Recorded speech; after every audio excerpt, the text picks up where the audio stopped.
Hi orchestra students, it's Miss Sleminski, and this is a video for those of you who maybe recently got your bows or you're trying to figure out some issues that you're having with it.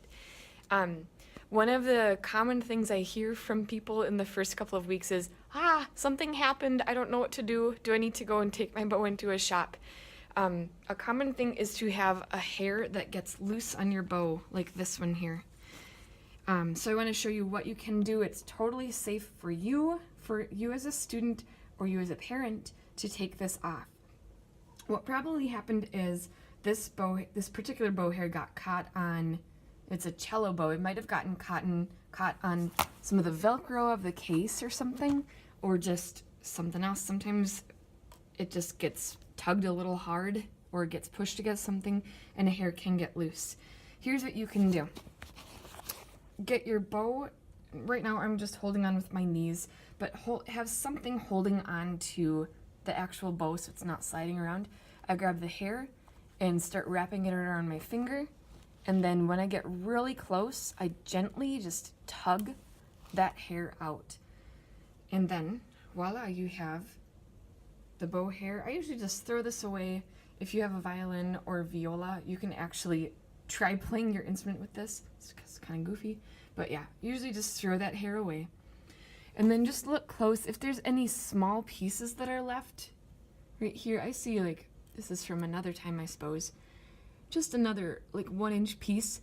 I will sometimes leave those pieces on there because if I tug on that, it could end up pulling some other hairs out of the bow. That's the one thing, like, why we want to be very gentle with this. If you are yanking really hard or just carelessly going, oh, it's a hair, pull, you can end up pulling some other hairs out of place. So just be very careful as you're doing it, but if you're gentle, it should be just fine.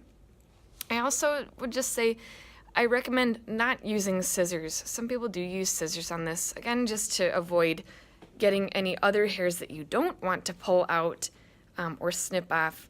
I'd say don't use scissors, or if you do, something that has very fine point, even little Swiss Army knife or something like that can really be, get those teeny little hairs off that you see.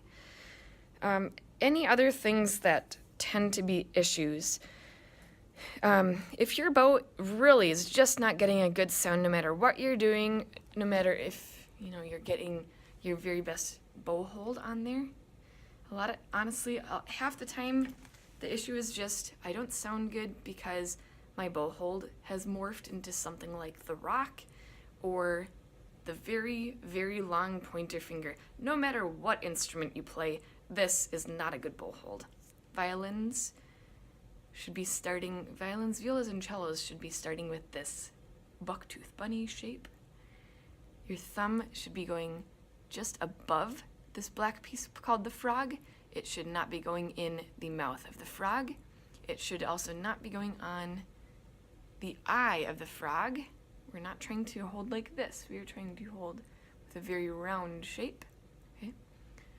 And then for violins, violas, cellos, our fingers are kind of leaning forward. Our pinky is standing tall.